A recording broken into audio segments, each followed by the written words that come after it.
السلام علیکم ورحمۃ اللہ وبرکاتہ۔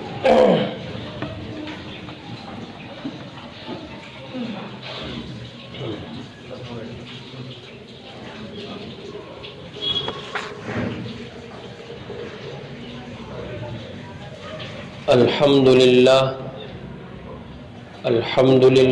نحمده ونستعینه ونستغفره ونؤمن به ونتوکل علیہ ونعوذ باللہ من شرور انفسنا ومن سیئات اعمالنا من يهده الله فلا مضل له ومن يضلل فلا هادي له ونشهد أن لا إله إلا الله وحده لا شريك له ونشهد أن سيدنا محمدا عبده ورسوله صلى الله عليه وعلى آله وأصحابه وبارك وسلم تسليما كثيرا كثيرا. أما بعد فأعوذ بالله من الشيطان الرجيم. بسم الله الرحمن الرحيم. يا أيها الذين آمنوا ادخلوا في السلم كافة ولا تتبعوا خطوات الشيطان إنه لكم عدو مبين. صدق الله العظيم.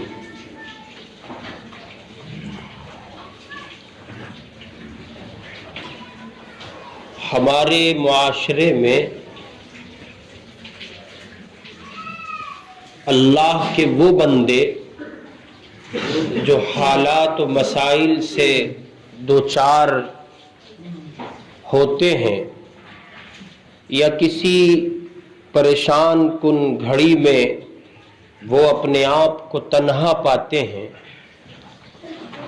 تو وہ بہت زیادہ ٹوٹ جاتے ہیں. اس کے نتیجے میں وہ کچھ ایسی راہوں سے گزرتے ہیں کہ جہاں ان کے پاس جو شے سکون اور راحت کی کسی درجے میں موجود رہتی ہے وہ بھی ختم ہو جاتی ہے، اور وہ ان چیزوں کے پیچھے بھاگتے ہیں اور ان چیزوں میں وہ اپنے مسائل کا حل ڈھونڈتے ہیں کہ جن چیزوں میں مسائل کا حل دور دور تک نہیں ہوتا. ہمارے حضرت حکیم الامت مولانا تھانوی نور اللہ مرقدہ نے ایسے لوگوں کے لیے ایسی مشکل گھڑی میں آئے ہوئے حالات کے دفاع اور سد باب کے لیے ایک بہت جامع نسخہ پیش کیا ہے. اور حضرت حکیم الامت علیہ الرحمت نے یہ بات فرمائی ہے کہ اگر آدمی اس نسخے پر عمل کر لے تو اسے زندگی میں کسی طرح کی کسی موڑ پر کوئی بے چینی نہیں ہوگی، اسے راحت ہی راحت حاصل ہوگی. چنانچہ عنوان دیا گیا حضرت کی اس گفتگو کو کہ زندگی دو طرح کی ہے.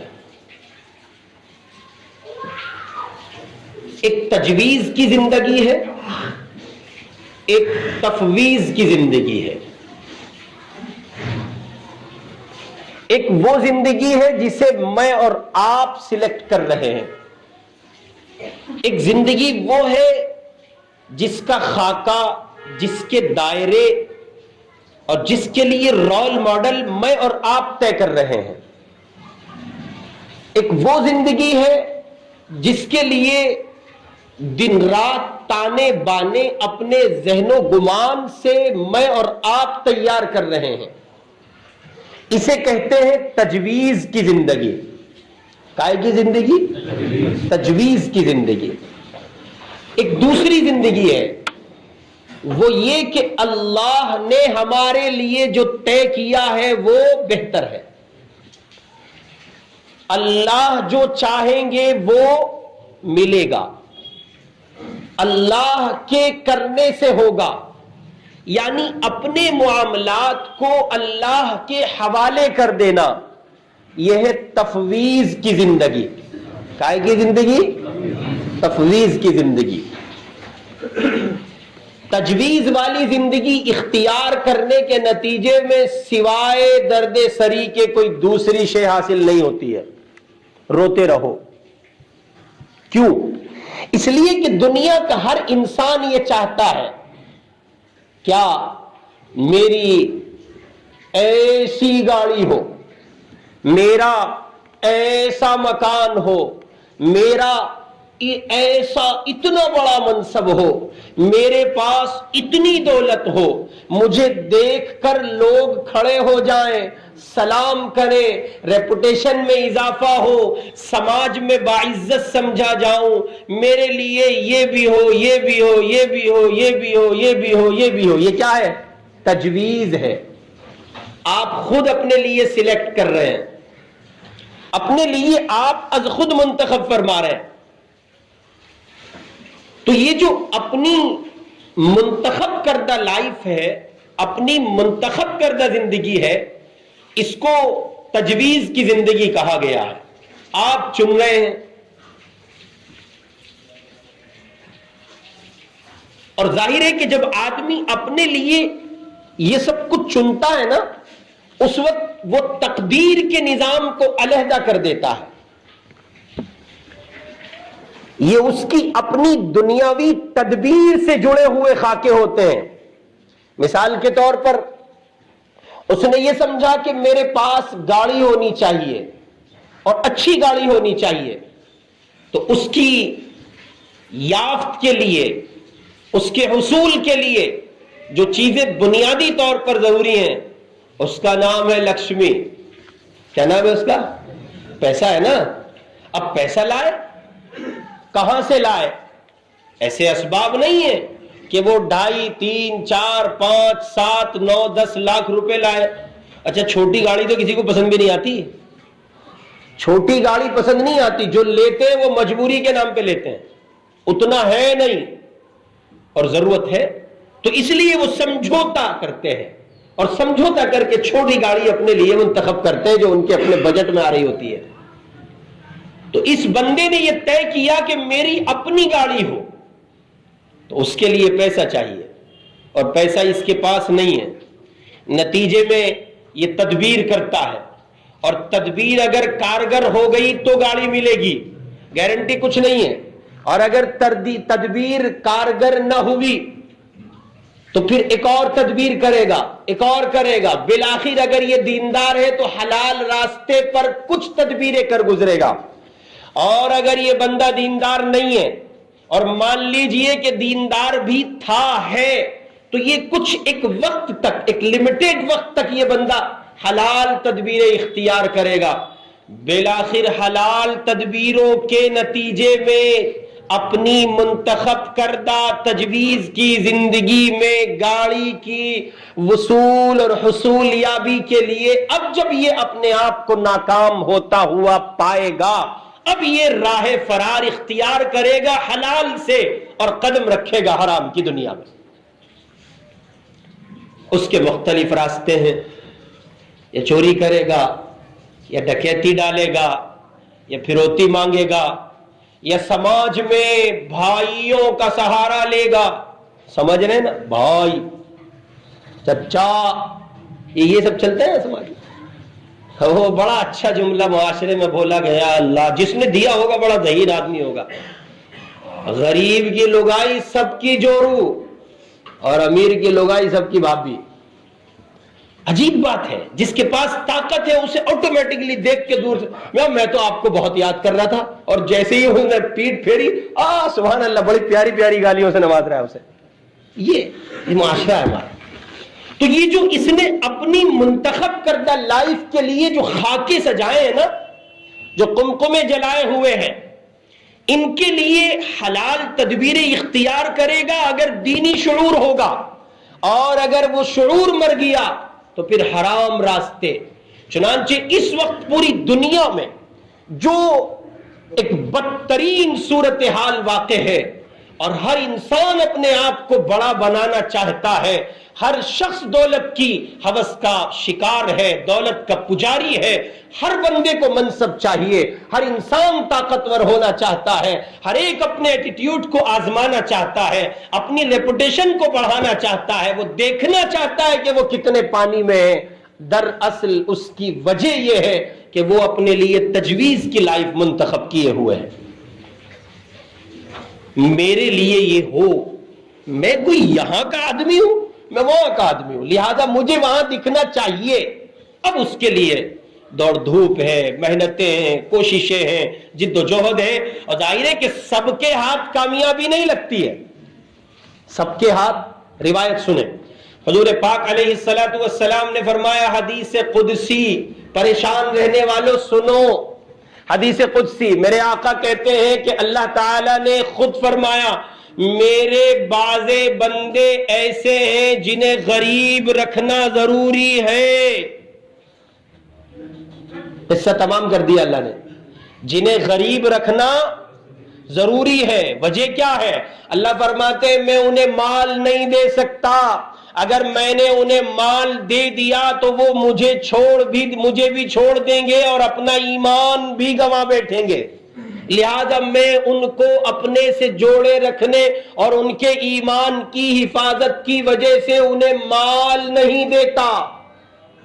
چنانچہ آپ دیکھیں بعض غریب جب ان کے پاس دولت آتی ہے تو وہ مہاراکشس ہوتے ہیں، سماج کے لیے خطرناک بن کر ابھرتے ہیں جب ان کے پاس دولت آتی ہے. بعضے بندے ایسے ہیں، خود حق جل مجدوب فرماتے ہیں، بعضے بندے ایسے ہیں جنہیں میں دولت دوں گا انہیں غریب نہیں کر سکتا. نظام کس کا ہے؟ فیصلہ کون کر رہا ہے؟ ہم اور آپ کون ہوتے ہیں؟ اتنا سا مسئلہ ہے. جتنے لوگ پریشان ہیں، مستمیت ہم سب معاشرے میں رہتے ہیں، جتنے لوگ 2 کے 4 میں پریشان ہیں، دراصل یہ تجویز کی زندگی کے خاکے ہیں، تجویز کی زندگی کا لاہ عمل ہے، تجویز کی زندگی کے سب مظاہر ہیں، اور اسی کے لیے دوڑ دھوپ ہے. اگر میں اور آپ سب مل کر تفویض پر آ گئے ہوتے تو حالات یہ نہ ہوتے. میں چاہتا ہوں کہ میرے لیے جو ہے گاڑیاں بھی ہو، مکان بھی ہو، دولت بھی ہو، منصب بھی ہو، عزت بھی ہو، یہ میں چاہتا ہوں نا. مجھے اپنے چاہنے سے پہلے یہ بھی طے کرنا ہے کہ میرے اللہ نے میرے لیے کیا لکھا ہے. چنانچہ تجویز پر جو لوگ زندگی گزارتے ہیں اس کے نتیجے میں ان کو تکلیف ہوتی ہے. تجویز کے نتیجے میں ہمیشہ تکلیف ہوتی ہے. کیوں؟ اس لیے کہ تجویز کیا ہوا نظام ہر ایک کا مکمل نہیں ہوتا، اور جب نہیں ہوتا تو جو شے آدمی چاہتا ہے اس کے عدم کی وجہ سے اس کو تکلیف ہوتی ہے. جب وہ نہیں ملتی ہے تو پھر بندہ پریشان ہوتا ہے. چنانچہ اس ملفوظ میں حضرت والا تھانوی نبر اللہ مرقدہ نے یہ بات فرمائی ہے کہ اگر کوئی شخص یہ چاہتا ہے کہ وہ راحتوں کے مرکز میں رہے، راحتوں کے جہان میں رہے، سکون کی دنیا میں رہے، اسے چاہیے کہ وہ تجویز سے نکلے اور تفویض میں آ جائے. میں پھر دوہرا دیتا ہوں، تجویز خود منتخب کردہ لائف، اور تفویض اپنے معاملات، اپنی ذات، اپنی لائف اللہ کے حوالے کر دینا. چنانچہ جو لوگ تفویض کی زندگی پر عمل کرتے ہیں ان لوگوں کی زندگی میں سکون نمایاں ہوتا ہے، اور جو لوگ تجویز کے پیچھے بھاگتے ہیں اور تجاویز کی زندگی پر عمل کرتے ہیں اور اس کے خاکوں کو اپنے لیے ضروری سمجھتے ہیں، وہ اللہ کے بندے پریشان رہتے ہیں.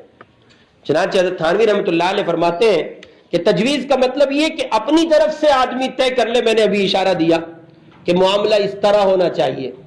اب ظاہر ہے کہ اپنے معاملات کو آدمی اپنے ذہن و گمان کے مطابق ڈیل کرنے کی کوشش کرے گا، اور اس دنیا میں پورا نظام اللہ کے حکم کے تابع ہے.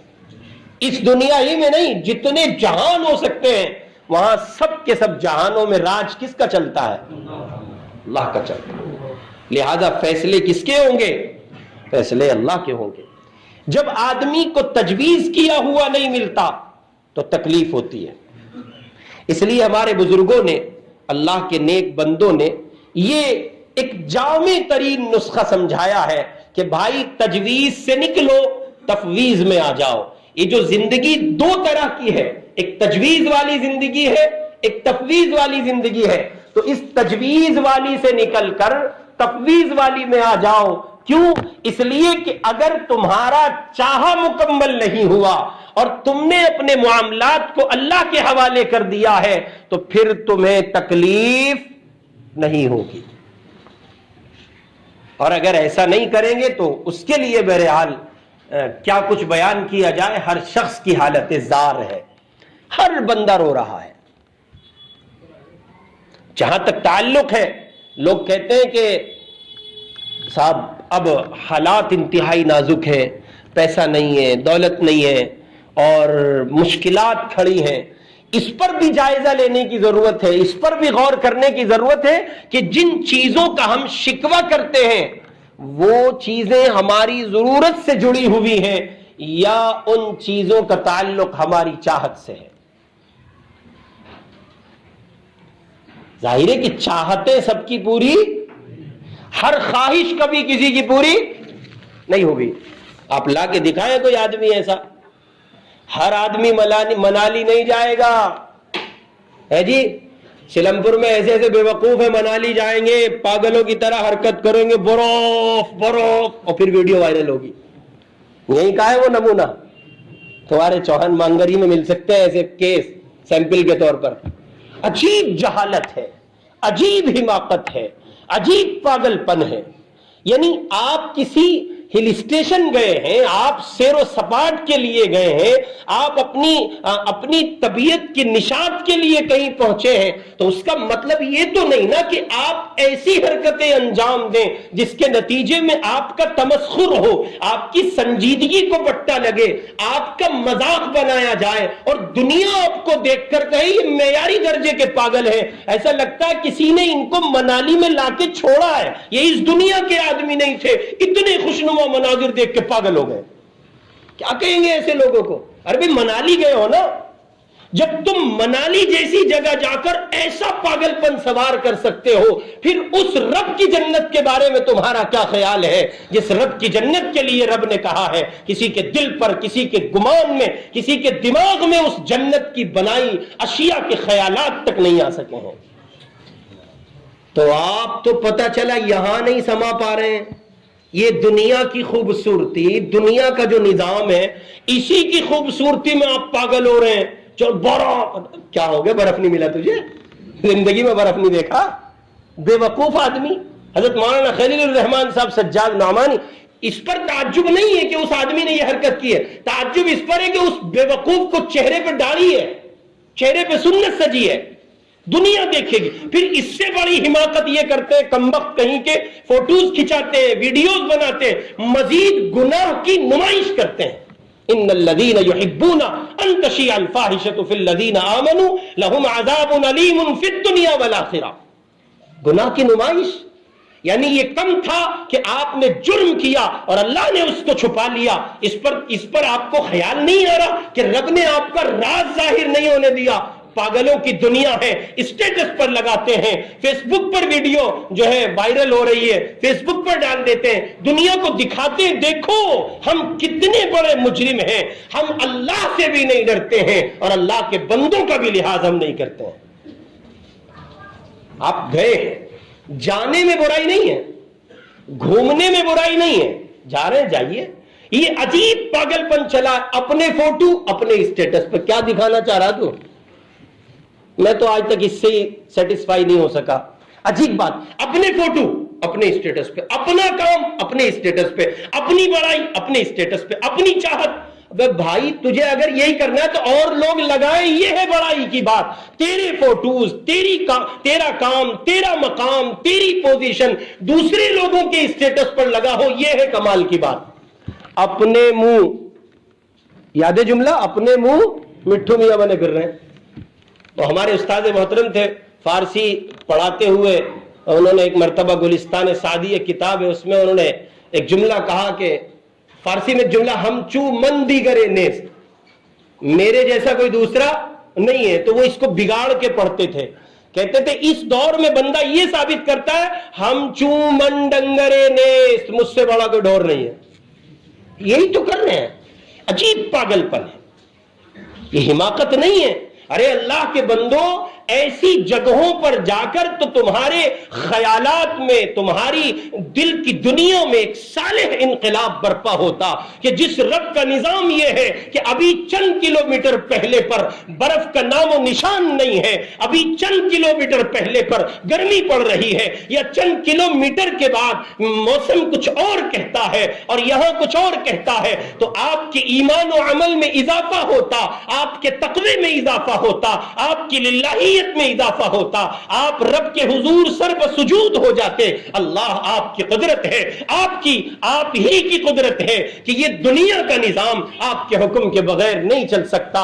آپ مالک کا شکر ادا کرتے، پیارے اللہ جب آپ نے اس دنیا کو اتنی رعنائی بخشی ہے، پھر آپ کی جنت کا کیا حال ہوگا، جس جنت کے لیے آپ نے ہمیں ہماری جان اور مال کو خرید لیا ہے۔ پیارے اللہ جب آپ نے یہاں پہنچا دیا ہے، اس جنت کی نعمت سے بھی محروم نہ کرنا، جس کا عشر عشیر بھی یہ دنیا کی رعنائیاں اور رنگینیاں ہونا تو یہ چاہیے تھا، اور ہو کیا رہا ہے؟ براف کیا ہو رہا ہے؟ پاگل سمجھاؤ انہیں بے وقوفوں کو کہ یہ کوئی عقل کا کام نہیں ہے، یہ احمقانہ عادت ہے، انتہائی حماقت کا کام ہے۔ اور میں بلا تکلف عرض کر رہا ہوں، اگر ایسی جگہوں پر جانے کا موقع ملے یا سیر و تفریح کے لیے جاؤ تو یہ حرکت مت کیا کرو۔ اسٹیٹس پہ فوٹو لگائے جا رہے ہیں، اور بعضے تو اور مہا درجے کے پاگل ہوتے ہیں، وہ اپنے گھر والوں کے خواتین کے فوٹو جو ہے اس پہ لگا لیتے ہیں، وہ دکھاتے ہیں ہمیں بھی دیکھو ہماری بھی دیکھو۔ ارے بھئی یہ تو خاتون ہے، آپ کے گھر کی عزت ہے، اسے چھپایا جاتا ہے۔ اپنی عزت کو کوئی واضح کرتا ہے، اس کو ظاہر کرتا ہے؟ پاگل ہیں وہ لوگ۔ بعض لوگوں کا نکاح ہوتا ہے تازہ تازہ، بنو آئی ہوتی ہے، بیوی آئی ہوتی ہے، تو یہ پہلے ہی دن سے ثابت کرتے ہیں ہم شوہر بن کر نہیں رہیں گے، ہم ٹٹو بن کے رہیں گے۔ گھر والی کا ہاتھ میں ہاتھ لیا اور فوٹو، کبھی یوں اچھا خاصا تھوپڑا بنایا ہوتا ہے خدا نے، وہ پتہ نہیں کیسے عجیب کبھی منہ یوں کر کے، کبھی یوں کر کے، کبھی اسٹائل کر کیا رہے ہو بھائی؟ کیا ثابت کرنا چاہتے ہو؟ حماقت کی بات ہے، انتہائی غیر سنجیدہ عمل ہے۔ اللہ پاک میری آپ کی سب کی حفاظت فرمائے، ایسا نہ کریں، اور ایسا اگر کوئی کر رہا ہے تو اس کو اس سلسلے میں سمجھائیں کہ بھائی یہ اچھی بات نہیں ہے۔ عرض کر رہا تھا ہر آدمی کی خواہش پوری نہیں ہو سکتی، ہر بندہ اپنی چاہت کے دنیا کو حاصل نہیں کر سکتا، وہ یہ چاہے کہ مجھے وہ سب کچھ ملے جو میں چاہ رہا ہوں، یہ ممکن۔ اور جب ہر خواہش پوری نہیں ہو سکتی تو ظاہر ہے کہ جو خواہش وہ کر رہا ہے اس کے پورا نہ ہونے کے نتیجے میں کیا ہوگا؟ تکلیف ہوگی، اور جب تکلیف ہوگی تو پھر سکون چلا جائے گا۔ چنانچہ وہ سکون جس کے لیے میں اور آپ مارے مارے پھرتے ہیں، در در کی ٹھوکریں کھاتے ہیں، فلاں حضرت کے پاس پہنچے دعا کر دیجئے، کیا کر دیجئے؟ دعا کر دیجئے۔ کیا دعا کریں؟ کہ بس میرے حالات سنور جائیں۔ اچھا بھئی حالات سنورنے کی دعا تو کرا رہے ہو، زندگی کون سی گزار رہے ہو؟ زندگی تجویز کی ہے کہ تفویض کی ہے؟ اگر زندگی تجویز کی ہے تو پھر حالات نہیں سنبھلیں گے، حالات نہیں سنوریں گے۔ کیوں؟ اس لیے کہ آپ تو اپنے لیے منتخب کیے ہوئے ہیں نا، اپنا ایک خاکہ بنائے ہوئے ہیں، اور خاکے بندوں کے بنائے ہوئے سکسیس نہیں ہوتے، خاکے اور نظام اللہ کا بنایا ہوا چلتا ہے۔ چنانچہ حضرت ذوالنون مصری رحمت اللہ علیہ مصر کی سرزمین پر ایک بڑے اللہ والے گزرے ہیں، ان سے کسی نے پوچھا کیا حالات ہیں شیخ، خیریت سے ہیں آپ، کیا حال ہے؟ فرمایا اس بندے سے کیا حال پوچھتے ہو جس کی مرضی کے خلاف اس دنیا میں کچھ نہیں ہوتا۔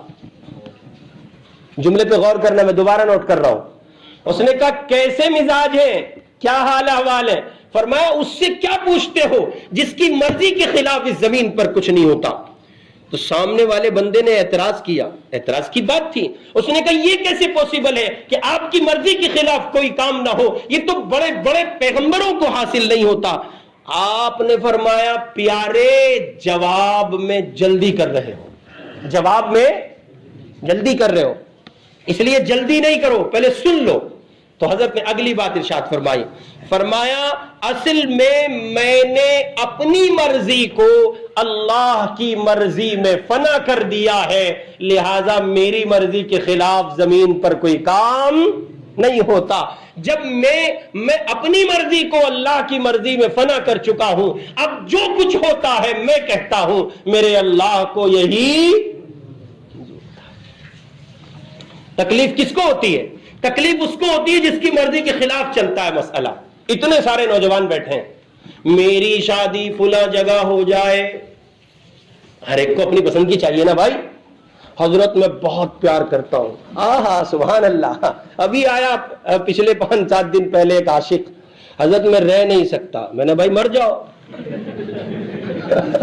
کیا کریں گے، آپ رہ تو سکتے نہیں، امی آپ کے لیے کچھ نہیں، ابا آپ کے لیے کچھ نہیں، پریوار آپ کے لیے کچھ نہیں۔ میں نے پوچھا کتنے دن ہوئے سیٹنگ کو؟ اس نے کہا یہی کوئی 5-7 مہینے۔ 5-7 مہینے کے افیئر کے چکر میں صاحب 20-30 سال کا گھر برباد کرنے چلے۔ میں راتوں کو نیند مجھے نہیں آتی ہے، میں نہیں رہ پاؤں گا۔ تو مر جاؤ، کوئی ٹینشن کی بات نہیں، ایک آدمی کم ہوگا۔ کیسی باتیں کر رہے ہو، کہاں لے آیا، کس کے پاس لے آیا؟ یہ آدمی ہے مرنے کی بات کر رہا ہے۔ تو اور کیا کہیں آپ کو، آپ سے زیادہ بے وقوف کون ہوگا زمین پر؟ یعنی ایک 7 مہینے کے تعلق کو، جو تعلق حرام ہے، ایک 7 مہینے کے رابطے پر، 8-9 مہینے کی دوستی پر، جس دوستی کا نہ سر ہے نہ پیر ہے، آپ اپنے ماں باپ کو چھوڑنا چاہتے ہیں، آپ اپنے خاندان کو چھوڑنا چاہتے ہیں، ایک لڑکی کے چکر میں پورے گھر کو آگ لگا دینا چاہتے ہیں۔ کیا ہے؟ عشق ہو گیا حضرت کو۔ کیا ہوا حضرت کو؟ عشق ہو گیا۔ تو محترم یاد رکھیے، عشق میں تو پھر تڑپنا ہی ہے، عشق میں تو، اور بالخصوص جو عشق آپ کو ہوا ہے نا، عشق مجازی، اس میں تو سوائے تڑپنے کے کچھ ہے ہی نہیں، وہاں تو تڑپنا ہی پڑتا ہے۔ کیوں؟ اس لیے کہ اس دنیا میں جو عشق بندے کرتے ہیں عشق مجازی، اس عشق مجازی کے فیصلے یعنی اس کی تکمیل کے فیصلے وہاں سے ہوتے ہیں۔ کہاں سے ہوتے ہیں؟ تو عشق آپ نے کیا، یہ تجویز کی زندگی ہے، ملنا ہے نہیں ملنا ہے یہ کس کا فیصلہ ہے؟ یہ اللہ کا ہے۔ اور جب نہیں ملے گی تو پھر روئیں گے، دھکے کھائیں گے، عاملوں کے پاس جائیں گے، میں کچھ ایسا کر دو بس میرا رابطہ اس سے مضبوط ہو جاوے۔ اگر اس کے پاس ایسا کوئی منتر ہوتا نا تو یہ ایک بیوی پہ قناعت نہ کرتا، مجھ سے لکھوا کے لے جاؤ۔ بھائی اگر کسی کے پاس ایسا منتر ہوتا کہ وہ کوئی جھاڑ کرتا، پھونک کرتا، دم کرتا، درود پڑھتا، دوا دیتا اور اس کے نتیجے میں 2 اجنبی ایک ہو جاتے، تو اس مولوی صاحب کو کیا ضرورت پڑی ایک لگائی پہ قناعت کرنے کی؟ 4 بری لگتی ہیں کسی کو، 4 سب کو اچھی لگتی ہیں، اور پھر قرآن نے حکم دیا حلال ہے۔ تو یہ مولوی صاحب سب سے پہلے کیا کرتے؟ اپنا ٹانکا فٹ کرتے، یعنی نکاح کرتے، اپنے لیے کوئی دوسری دلہن لاتے، پھر دوسری بھی پرانی ہو جاتی تو اپنے لیے۔ جب یہ خود ایک پہ قناعت کیے بیٹھا ہے اور ایک سے بھی اتنا پریشان ہے، گھر میں جاتے ہی کہتے اس کی سٹی بٹی گل، تو یہ آدمی آپ کے کیا کام بنائے گا؟ میاں یہ سب دھوکے ہیں، ان دھوکوں کی کوئی حقیقت اور حیثیت نہیں ہے۔ سنو، حیثیت صرف اس نظام کی ہے، حقیقت صرف وہ نظام ہے جو میرے اللہ کا نظام ہے۔ لہذا ذوالنون مصری کے فلسفے پر عمل کرو۔ ذوالنون مصری علیہ الرحمہ نے کہا کہ اس شخص کا کیا حال پوچھتے ہو جس کی مرضی کے خلاف کوئی کام نہیں ہوتا؟ وجہ کیا ہے؟ کیوں آپ ایسا کہتے ہیں؟ فرمایا میں نے اپنی مرضی کو اللہ کی مرضی میں فنا کر دیا ہے۔ مجھے بخار چڑھا تو میں نے تدبیر کے طور پر دوا کی، علاج کیا۔ تدبیر کرنا سنت ہے، علاج کرنا سنت ہے۔ اب مجھے شفا نہیں ہو سکی تو میں تڑپ نہیں رہا ہوں، میں کرا نہیں رہا ہوں، میں شکایتیں نہیں کر رہا ہوں، میں بے چین نہیں ہوں، بلکہ مجھے ایک صبر حاصل ہے، مجھے ایک سکون حاصل ہے، مجھے ایک کیفیت ایسی حاصل ہے جو مجھے بے چین نہیں کر رہی ہے، اطمینان مجھے حاصل ہے۔ اور اس کیفیت کا نتیجہ یہ، اس کیفیت کی وجہ یہ ہے کہ میں نے یہ معاملہ اللہ کے حوالے کر دیا ہے۔ اسے ہر جگہ فٹ کر سکتے ہیں آپ نے دکان کی، کاروبار کیا، مال لائے بھرا، دکان پہ بیٹھے، یہ سب کام آپ کو کرنے تھے۔ یہ سب کام کس کو کرنے تھے؟ ہمیں اور آپ کو کرنے ہیں۔ گراہک بھیجنا، کام کا اٹھانا، برکت دینا، بڑھانا، چلانا، یہ کس کا کام ہے؟ اب جب یہ کام اللہ کا ہے تو آپ پریشان کیوں ہیں؟ اتنی سی بات ہے سمجھنے کی۔ میں پریشان کیوں ہوں جب یہ کام اللہ ہی کا ٹھہرا؟ تو پھر میں کیوں الجھنوں میں گھرا ہوا ہوں؟ میں کیوں دن رات اپنے وقت کو برباد کر رہا ہوں؟ نہ نماز کا ہوں، نہ روزے کا ہوں، نہ زکوٰۃ کا ہوں، نہ حج سے میری وابستگی ہے، اور میں دن رات ایک عجیب مستوں کی دنیا میں ہوں۔ آخر میں اتنا پریشان کیوں ہوں؟ کیا وجہ ہے؟ پتہ یہ چلا کہ وجہ یہ کہ ہم تجویز پر جی رہے ہیں، اور اللہ کے رسول کا حکم ہے کہ تفویض پر جیو۔ جینا کس پر ہے؟ تفویض پر جینا۔ ہاں، جہاں تک تعلق ہے تدبیر کا، تو تدبیر کرنا نہیں چھوڑنا چاہیے، تدبیر کریں، مگر تدبیر کے بعد کا جو نتیجے کا رزلٹ کا معاملہ ہے وہ کس پر چھوڑنا ہے؟ وہ اللہ پر چھوڑنا ہے۔ اور جب معاملہ اللہ پر چھوڑ دیا جائے گا تو پھر ایسا ہرگز نہیں ہو سکتا کہ آپ کو پشیمانی ہو، شرمندگی ہو، اور آپ راحت و سکون سے محروم کر دیے جائیں۔ چنانچہ ہمارے حضرت حکیم علومت مولانا تھانوی رحمۃ اللہ علیہ فرماتے ہیں کہ راحت کی یہ بھی ایک بنیادی پہلو ہے کہ یہ جو تفویض ہے نا، تفویض دوسری زندگی جو ہے، اس کو اس لیے اختیار نہیں کرنا کہ راحت ہوگی، اس کو اس لیے اختیار کرنا ہے کہ تفویض اختیار کرنے اور تفویض پر چلنے کا حکم اللہ نے دیا ہے۔ کس نے دیا ہے جی؟ اس کو مقدم رکھیں، اس مسئلے کو اللہ کی ذات عالی سے جوڑ دیں، اس مسئلے کو رب سے جوڑ کر دیکھیں، اور اس مسئلے پر عمل اس لیے کریں کہ یہ میرے اللہ کا حکم ہے۔ چنانچہ ایک بڑی تعداد ہے جو یہ کہتے ہیں جی، بہت سارے بندے ایسے ہوتے ہیں جو اس مسئلے میں بہت زیادہ شاکی ہوتے ہیں کہ جی نماز میں دل نہیں لگتا، مزہ نہیں آتا حضرت جیسا آنا چاہیے، پہلے بہت مزہ آتا تھا اب نہیں آتا۔ مزے کے لیے نماز پڑھتے ہو؟ بڑے عجیب نظریے کی اصلاح کی ہے۔ اللہ تعالیٰ نے حضرت کو حکیم بنایا تھا، اللہ اکبر، کتنی گہری نگاہ۔ فرماتے ہیں میاں مزے کے لیے نماز پڑھتے ہو، مزہ نہیں آ رہا، تو اب تو اس کا مطلب یہ ہوا کہ مزہ نہیں آ رہا ہے تو چھوڑ دو، اور نماز چھوڑنے کا حکم۔ تو پتہ کیا ہوا؟ پتہ یہ چلا کہ مزہ آئے تب بھی پڑھنی ہے، مزہ نہ آئے تب بھی پڑھنی ہے۔ کیوں؟ اس لیے کہ اللہ کا حکم ہے۔ تو تفویض کو حاصل تو کرنا ہے، اختیار تو کرنا ہے، مگر اس تفویض کے لیے یوں کہیے کہ جناب والا راحت کی نیت سے نہیں، بلکہ رسول کا، شریعت کا حکم ہے، اس لیے تفویض کو اختیار کرنا ہے۔ بہت سارے اللہ کے بندے ہیں جو اپنے کاروباری مسائل کو لے کر، اولاد کے مسائل کو لے کر، گھر کے بیوی بچوں کے مسائل کو لے کر، سسرال اور خاندان کے مسائل کو لے کر، کسی نے ان کی زمین مکان دبایا ہوا ہے اس کے مسائل کو لے کر، یا اور بہت سے ان کے ساتھ مقدمات ہیں، یا اور بہت سی چیزیں ہیں جن کے حصول میں وصول میں وہ لگے ہوئے ہیں، اور وہ اللہ کے بندے پریشان ہیں ان چیزوں کے نہ ملنے کی وجہ سے۔ تو یاد رکھیے، جب تک تجویز پر لائف گزارتے رہیں گے تب تک صورتحال ایسی ہی رہے گی، اور جب اس معاملے کو اللہ کے حوالے کر دیں گے، یعنی تفویض پر آ جائیں گے، تو پھر یاد رکھیں کہ ایک سکون ہوگا، ایک راحت ہوگی کام نہ ہونے کے باوجود، ایک سکون ہوگا شے کے نہ ملنے کے باوجود، ایک سکون ہوگا چاہتوں کی تکمیل نہ ہونے کے باوجود۔ چنانچہ اہل اللہ کو دیکھے،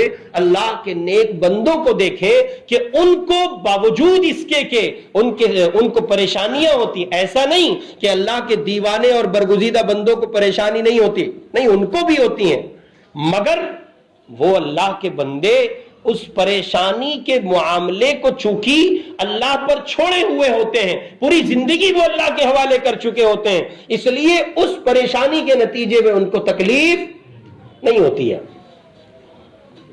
چنانچہ خود رسول اکرم صلی اللہ علیہ وسلم، اللہ اکبر، ہمارے آپ کے آقا و مولا آپ کے صاحبزادے کا انتقال ہوا، حضرت سیدنا ابراہیم رضی اللہ تعالی عنہ کا وصال ہوا، اور انتقال کے بعد حضرت رسول اکرم صلی اللہ علیہ وسلم کی آنکھ بہ رہی ہے، آنکھ مبارک سے آنسو نکل رہے ہیں.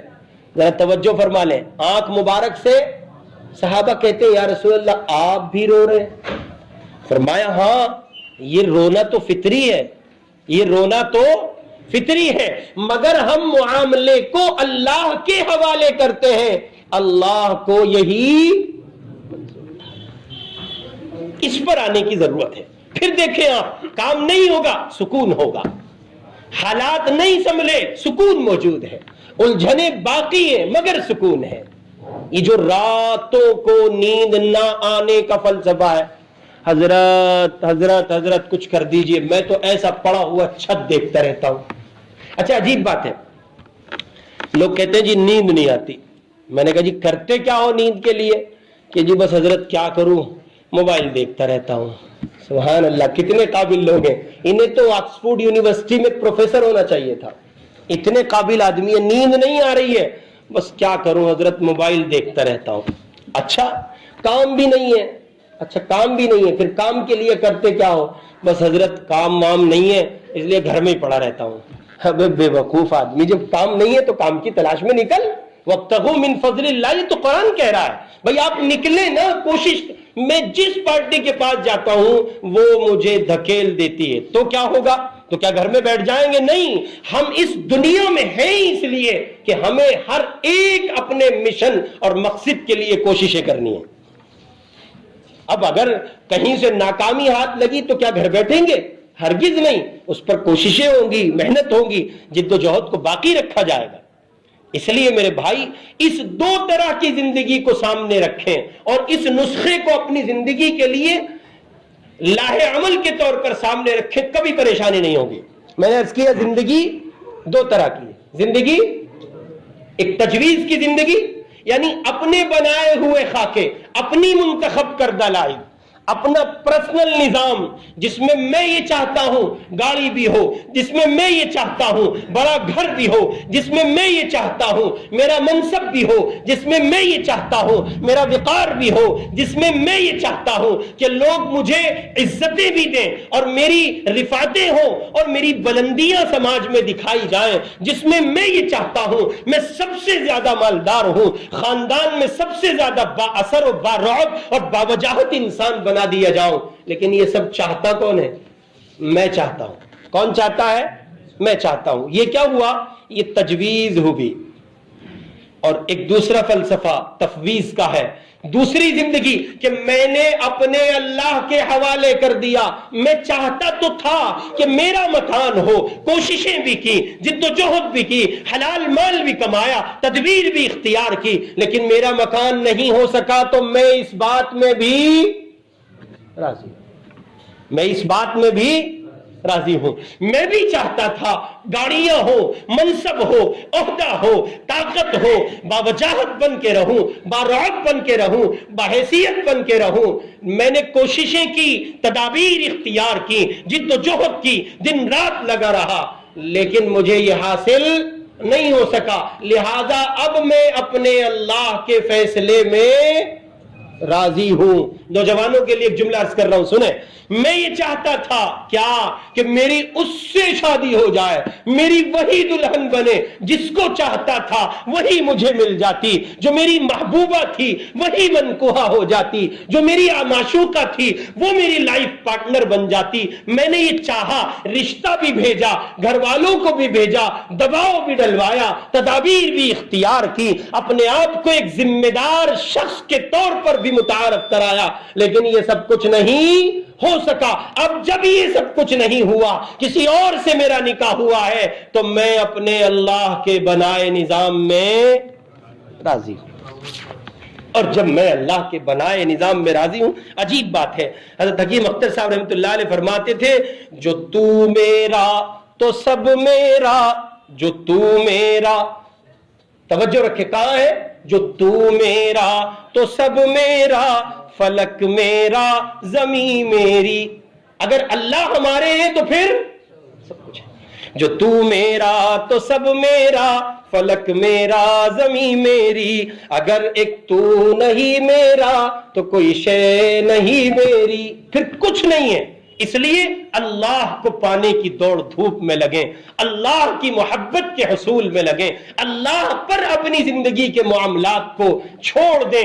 وہ ہمارے حق میں جو بہتر سمجھیں گے، وہ ہمارے حق میں جو مناسب سمجھیں گے، وہ ہمیں عطا کر دیں گے، اور جو ہمیں نہیں ملا وہ ہمارے حق میں بہتر نہیں تھا، اسی لیے اللہ نے ہمیں عطا نہیں کیا۔ جہاں تک تعلق تدبیر کا ہے، کوششوں کا ہے، اس سے گریز نہیں کرنا۔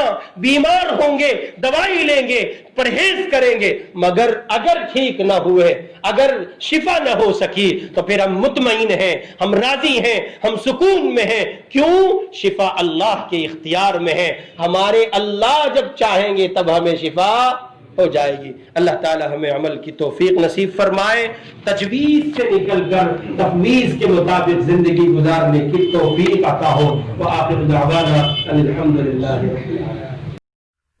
اس ویڈیو کو لائک کریں، کمنٹ باکس میں دعاؤں سے نوازیں، چینل کو سبسکرائب کریں، صدقہ جاریہ کی نیت سے شیئر بھی کر دیں۔